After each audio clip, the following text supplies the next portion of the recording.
है कि हमें थोड़ा दगाबाजी न ठहर करो। भलतच ये कैसे हो सकता है हुजूर? कुरान शरीफची कसम खाऊन आपण शहजादे साहेबांना तसं वचन दिलंय.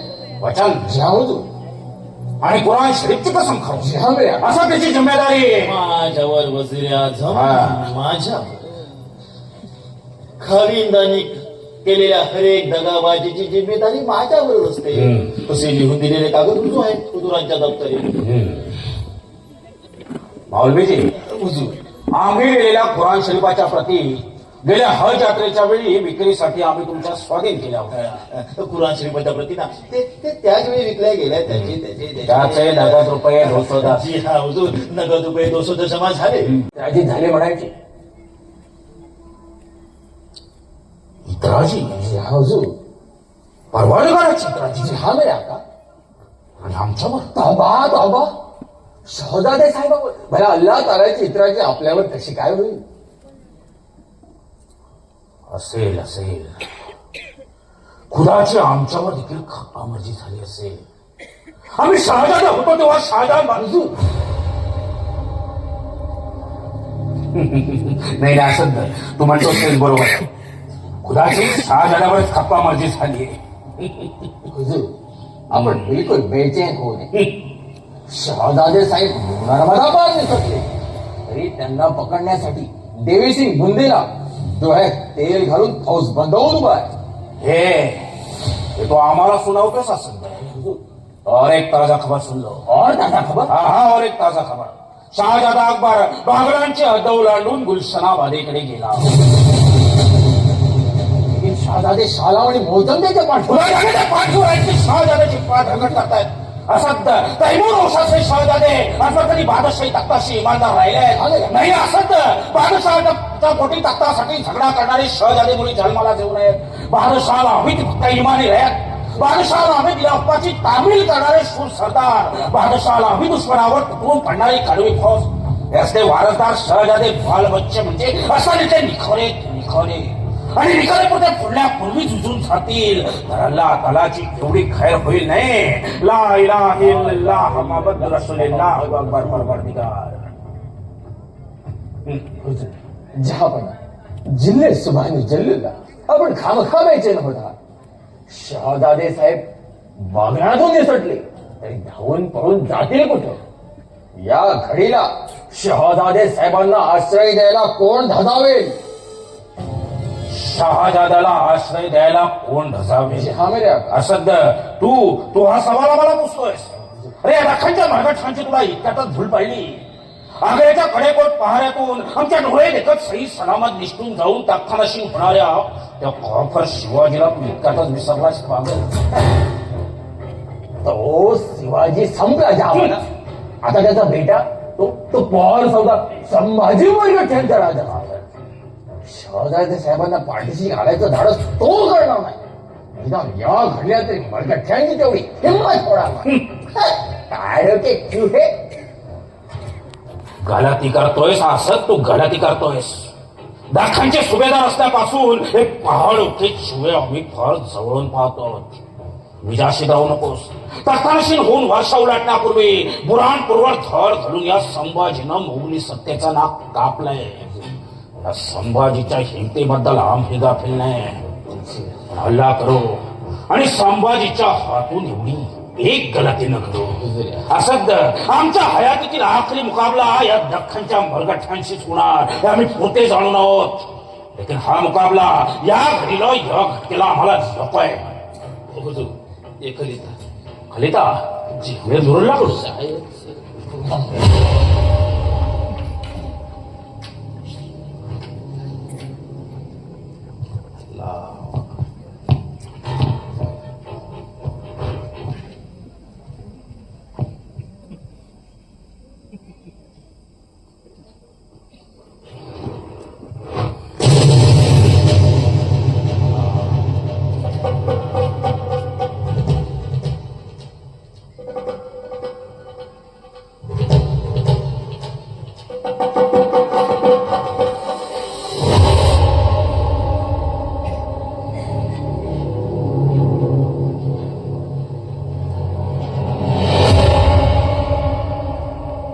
क्या है, ये राह क्या है, ये चाल क्या है.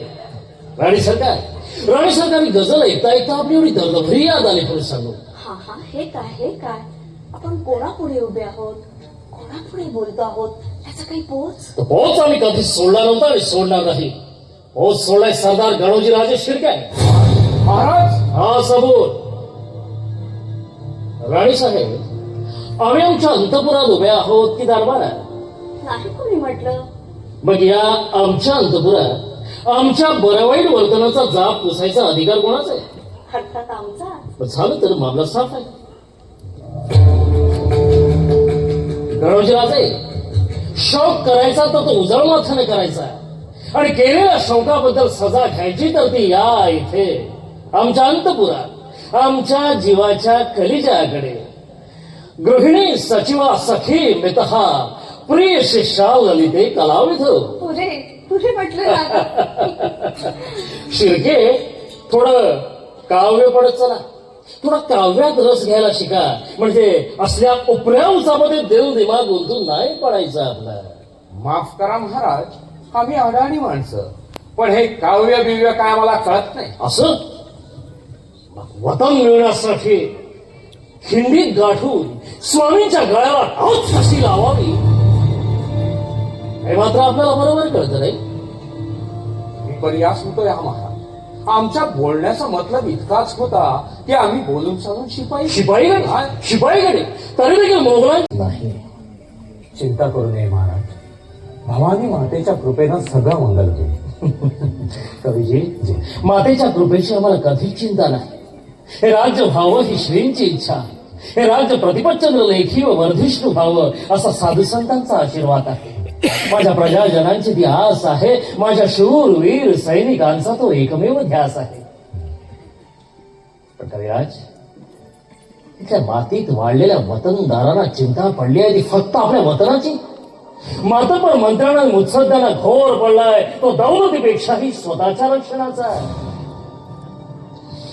भाई कविराज, बरी नव्हे थी चिन्ह. शेख निजाम 2000 पायदळ आणि 1000 स्वार घेऊन अंबागाड उतरतो हीच ना. होय महाराज. मल्लोजी बाबा, तुम्ही शूर आहात, निर्दय छातीचे आहात. छत्रपतींच्या कारकिर्दीत तुमचे काळाचे पांढरे झालेत. एक बाजार गप्पा ऐकून लोक पळत सुटले, पण तुम्ही देखील घाबरला.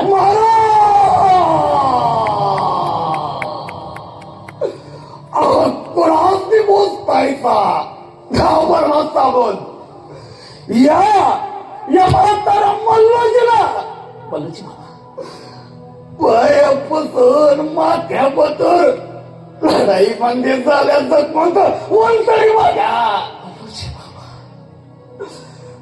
जवान होतो तेव्हा मी मरणाच्या कांद्यावर ठेवूनच लढाईमध्ये उतरत होतो. मल्लोजी बाबा, आता निम्म्या गवऱ्या गेल्या मासनात. पोटचा योग पोर माझा संताशी जोड्या आपल्यावर वाढून टाकला. मल्लोजी बाबा, आता घाबरायचं कुणाला? मरणाला. कशाबाई मल्लोजी बाबा, मरण येणार म्हणतो तर येऊ दे की. हे चिन्हच कशाबाई येणार असल तर वाईट इज्जतीनं येऊ दे, काहीतरी कामगिरी पार पाडताना येऊ दे. मल्लोजी बाबा, हे धनाजी असतील आपल्या संगे. नाही संताजी, तुम्ही राजा संग राहा.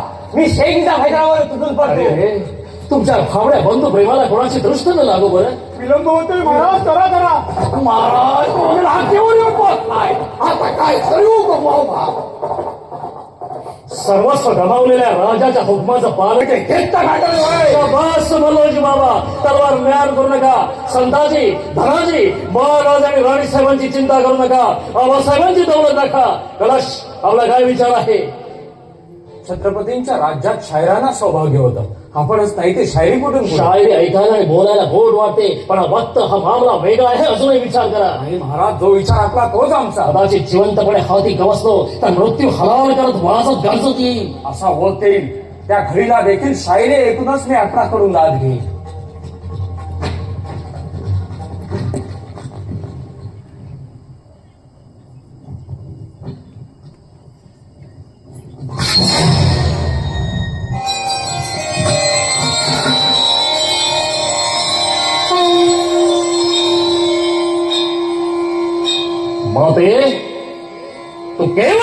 रक्ताचा अर्घ्य मागितलंस, पण या घडीला तू मागशील त्या विडंबनेचं आणि करशील त्या हवालाचा अर्घ्य द्यायला सिद्ध आहोत.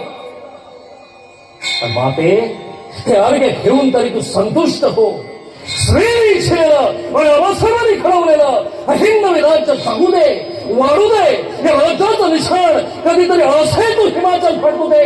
जय शंकर, जय होरे.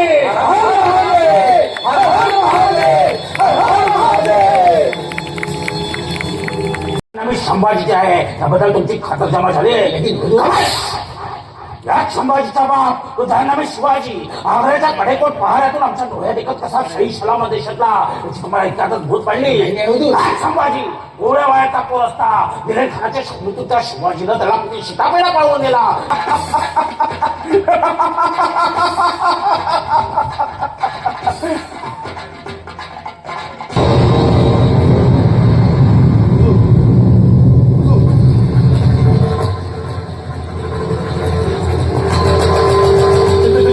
छत्रपती संभाजी महाराज.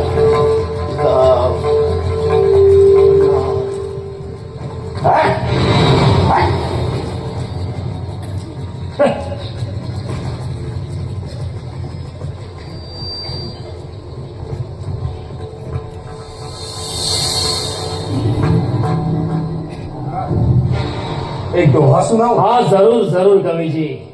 आज रायगडच्या राजवाड्यात आपली शायरी इतमामानं ऐकली. आज प्रत्यक्ष मृत्यूच्या दरबारात बेइज्जतीच्या भाराने दिवसलेली आपली प्रतिभा कोणता नवनवोन्मेष जागवते. ऐकायला आम्ही आतुर झालो आहोत. बोला.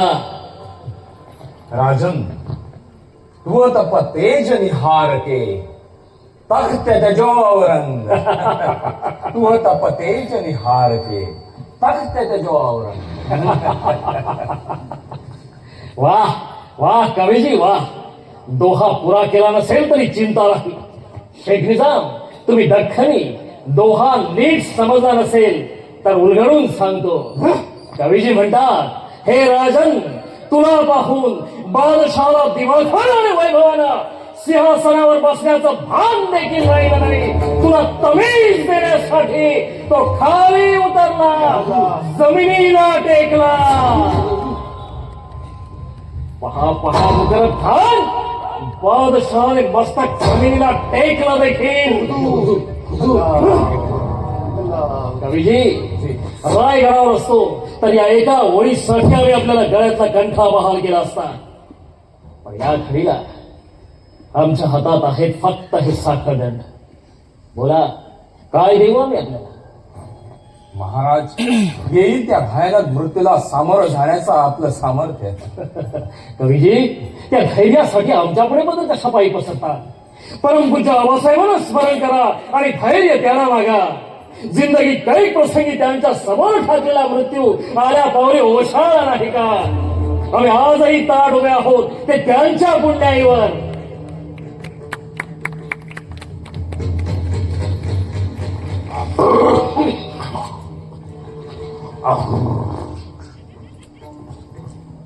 असद नकार दवारे रजाई खुदाई जो जल चष्मा शुए गजाल वन गोश शुए गजल.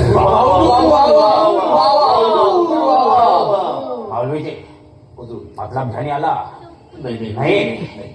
केवळ परवादिगाराला संतुष्ट करण्याच्या एका जिराद्यानं आम्ही गजाल याने खूबसूरत पर्यांकडे कधी लक्ष दिलं नाही की गजल याने शायरीकडे कधी. गेली 8 वर्ष तुझ्याशी सुंद देत आहोत ते मृत्यूच्या हातात हात घालूनच पागल.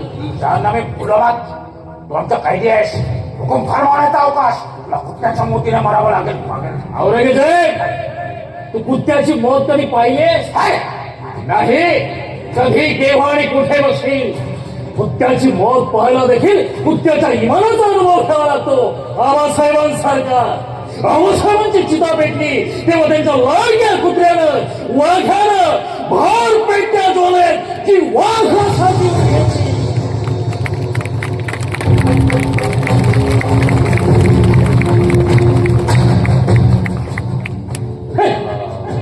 पाहतेस तुम्ही संभाजीला कुत्त्याच्या मोतीचं मौन खचितच दिला नसतास.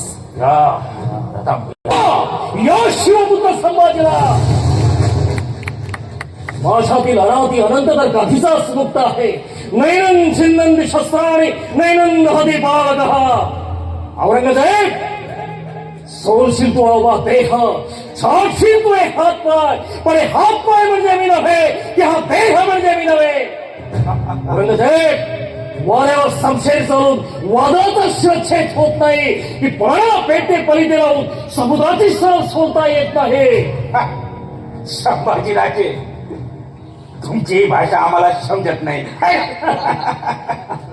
तेवढी अपेक्षाही नाही. नमीच्या बोल्यात तापलेली शिलाई फिरवा, अरे? आणि याला नवीन नसलेला त्याचा हात पाय तोडा, चामडी सोडा, त्याची लाज रखा. ज्या नवीन सीधा पडायला बघता कमाले ओळायला पाहिजे, फिरवायला पाहिजे, विचारला पाहिजे, पाय सरपटाला आमच्या समोर शरण आला पाहिजे. ओढेल, रुळेल, पिंचाळी पडेल, तेव्हा त्याच्या हात समोर आम्हाला जाहीरनामे किरा लागतो. हे जाऊ. औरंगजेब, गेली 8 वर्षे मराठ्यांचा राजा लढतो कसा हे तू पाहिलंस. आता मराठ्यांचा राजा मरतो कसा आहे बघ पाहिलं.